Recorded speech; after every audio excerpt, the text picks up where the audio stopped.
Harris has raised, listen to this, $81 million for her campaign since Biden dropped out. It's a new record for presidential donations in a 24-hour span. And this comes after Biden saw donors abandon his campaign in the weeks after a terrible debate performance. Harris has already garnered public endorsements from many high-profile Democrats, including former House Speaker Nancy Pelosi, the Clintons, and several governors. And that includes Governor Wes Moore, who made multiple campaign stops outside of Maryland to try to rally support for Biden. And 7 News' Maryland Bureau Chief Brad Bell is joining us live now. Brad, you spoke with Governor Moore today about what comes next as Democrats adjust to these major changes.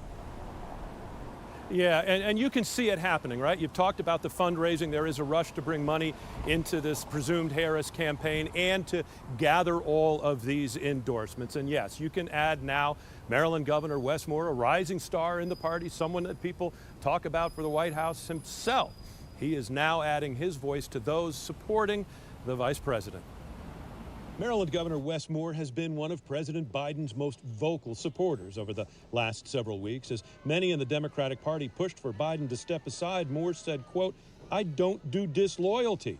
Well, now with the president stepping aside, Moore is pledging his loyalty to Vice President Harris. Speaking at a conference in downtown D.C. today, claiming that even though his name has been mentioned as both a presidential and vice presidential possibility, he has no interest in leaving his current job.